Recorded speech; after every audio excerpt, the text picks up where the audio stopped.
종합제 TV 시청자 여러분 안녕하십니까. 2024년 2월 13일 밤 11시입니다. 이준석 대표의 개혁신당과 이낙연 세력이 통합을 해서 개혁신당이란 당명을 걸고 제3지대를 대표하는 정당으로 등장하게 되었습니다. 문제는 두 세력이 이념적으로 정책적으로 다른 점이 많다는 점입니다.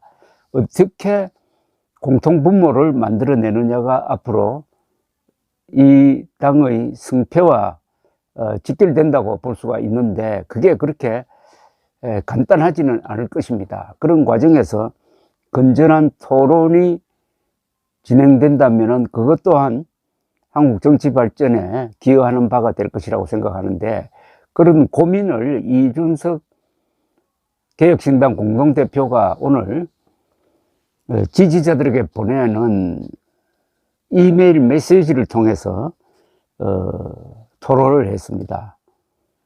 제3지대 통합과 관련하여 걱정을 하는 당원 지지자들에게 보수주의가 아닌 자유주의를 표방하고 구현하는 정당이 되어야 한다는 메시지를 던졌습니다. 화두를 던졌습니다. 보수주의와 자유주의를 구별하고 있습니다. 이 공동대표는 오늘 오후 당원 지지자들에게 보낸 이메일에서 대한민국 정치에서는 보수주의자와 자유주의자가 결합하여 정당을 이루어왔기 때문에 경계선이 모호하다면서 많은 분의 의견을 들어봐야겠지만 자유주의를 표방하고 구현하는 정당이 됐으면 한다고 했습니다. 이 공동대표는 자유주의자와 보수주의자를 가르는 기준은 다른 사람의 주장과 공존할 수 있느냐라면서 지난 7년여간 우리가 표방하던 개혁보수라는 용어는 자유주의자들의 별호였을지 모른다고 했습니다.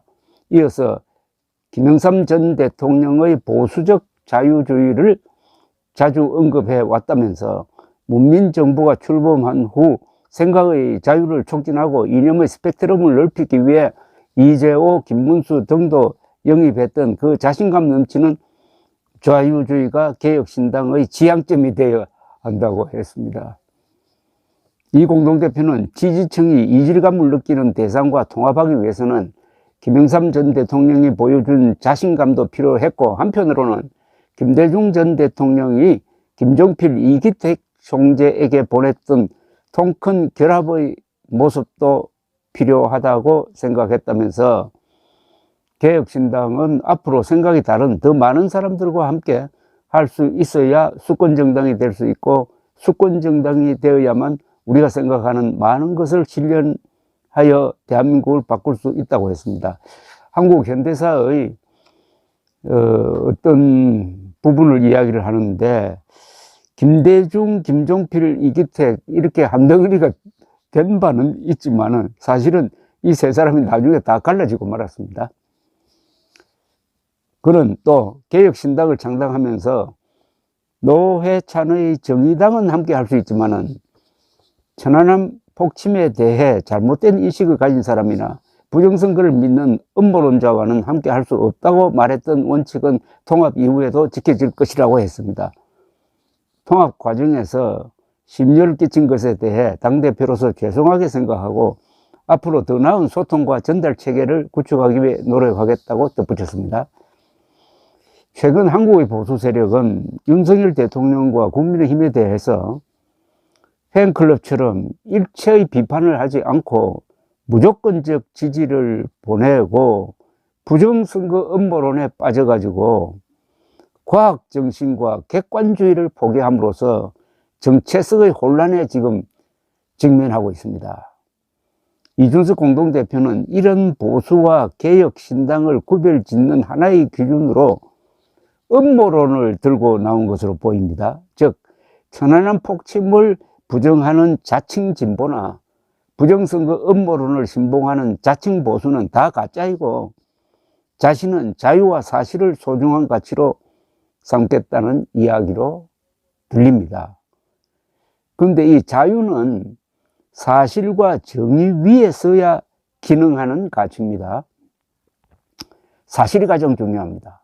그리고 사실에 입각하여 정의를 세워야 합니다. 이게 거꾸로가 되면 안 됩니다. 정의를 먼저 설정하고 거기에 사실을 구겨 넣어버리면은 자유는 무너집니다. 즉 사실에 기초한 정의, 여기서 정의는 법치입니다. 법치라야 자유를 지킬 수 있는 구조입니다. 맨 1층에 사실이 있어야 되고 2층은 정의, 3층은 자유죠.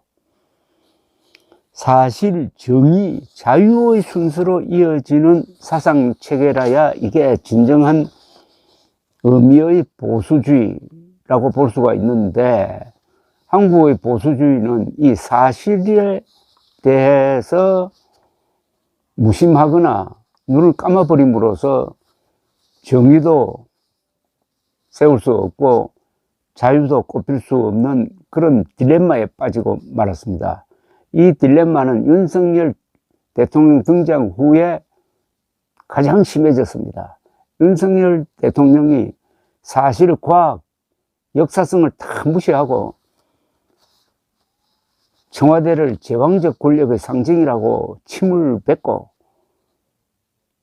국방부 청사로 들어가려고 할 때 이건 안 된다. 이거는 보수주의자가 할 수 있는 게 아니다. 이거야말로 좌익이나 하는 거다라고 반대하고 들고 나온 세력이 존재하지 않고 지금까지 박수부대로 하다가 결국 구청 건물 같은 데서 지금 대통령실을 두고 이 근사한 나라를 통치를 하려니까 잘 안 되는 거죠. 그리고 이준석 당시 대표를 몰아낼 때도 이거는 보수적, 자유민주적 가치에 반하는 것이다 해가지고 비판을 하고 나와야 되는데 오히려 부채질을 했다든지 부정선거 음모론에서 지금도 헤어나지 못하고 있다든지 이걸 통해서 한국의 보수 세력은 자멸하고 있으니까 이준석 대표가 이제 그런 보수와 차별되는 자유주의를 표방하겠다고 하는 것에 대해서도 제대로 비판할 실력을 가진 지성이 있는지 의심스럽습니다. 한국의 보수의 지성은 윤석열 대통령 들어와서 무너지고 말았습니다. 더구나 윤석열과 비슷한 형인 한동훈 씨가 위원장이 되어 놓으니까 한동훈 검사 시절에 있었던 양성태 전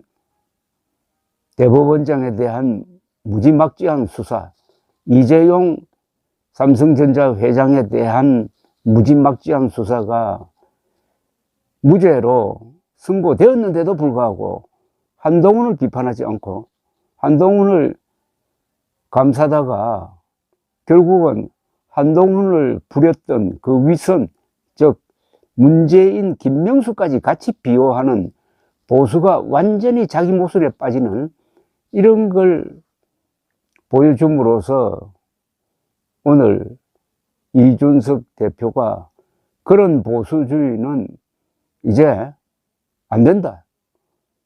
우리는 자유주의를 표방하겠다. 이렇게까지 나온 겁니다. 보수가 불러들인 경멸입니다. 이번 제3지대의 이 정당이 자신을 뭐라고 표현하느냐? 보수라고 표현하지 못하면 우리는 자유주의자다고 표현하느냐? 그렇다면 우리 정치에서 한번 토론해 볼 만한 일이 앞으로 벌어질 것이라고 생각을 합니다. 새로운 정치 세력이 나온다는 것은 새로운 정치 이념이 있어야 됩니다. 그 새로운 정치 이념을 어떤 용어로 표현할 거냐 한번 같이 고민해 보는 그런 시간이 있었으면 좋겠는데 이게 총선을 앞두고 어떻게 정책과 공약과 연결되면서 토론이 이루어질 것이냐 그게 상당히 궁금하면서도 기대가 되기도 합니다. 감사합니다.